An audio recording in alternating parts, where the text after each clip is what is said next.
Hello and welcome to Commonwealth Bar Review. Today we're going to be talking about what it's like to take and pass the Maryland Out-of-State Attorney's Bar Exam. So stay tuned.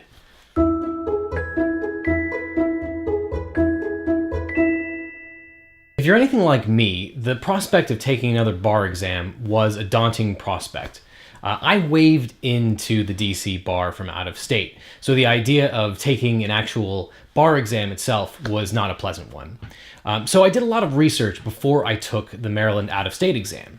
What I can tell you is that the Maryland out-of-state attorney's bar exam is a one-day, 3-hour exam.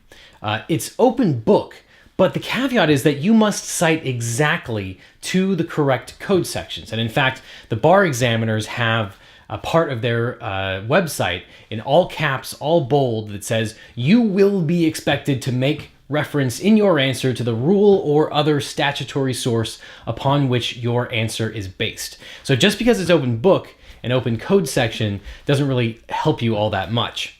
What I didn't find out until the day of the test is that there are no timers allowed. I always like to plan out my answers ahead of time. I like to use digital timers to really come down to the exact second that I want my answer to take.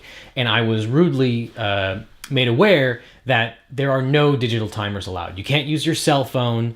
You can't use a digital kitchen timer, nothing that makes noise. You are allowed to bring in an analog wristwatch, and that's it. So be aware, if you like to plan out your answers ahead of time like I do, you're not allowed to bring in digital timers. Also, not my favorite thing, the entire test is written by hand.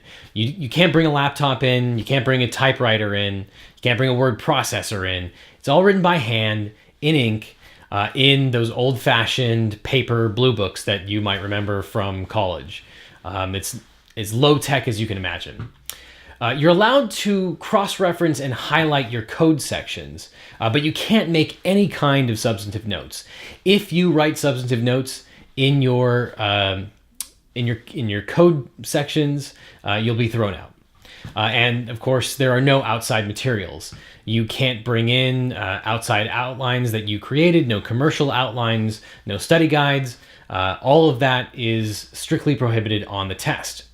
The questions themselves are all essay and short essay. You should plan on writing approximately 3 to 4 paragraphs per answer, and sometimes just a couple sentences if it's a really short, simple question. But there are no multiple choice questions on the out-of-state exam. All in all, it's a tough test, but it's fair. I memorized a lot of subjects and case law that I use on a daily basis in my practice in Maryland. So I'm sort of grateful that I got this refresher of what the procedural law is in Maryland before I started practicing in Maryland. It's a great refresher if it is a little bit nerve-wracking on the test itself. But Maryland is a great bar to add to your repertoire if you live or work in the greater DC, Baltimore, or Virginia metro area. You know, the out-of-state exam wasn't particularly fun, but frankly, I would do it again if I had to, if I needed to become a member of the Maryland Bar all over again.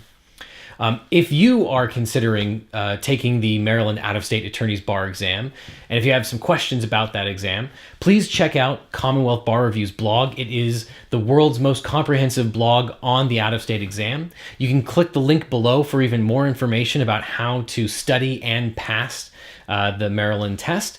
And if you're considering taking the Maryland Out-of-State Bar exam, and are considering using a bar review course to pass, which we recommend, check out the free preview course in the links below. As hundreds of our students can attest, the out-of-state attorney's bar exam is much easier with Commonwealth Bar Review first. So, study smart and pass the test.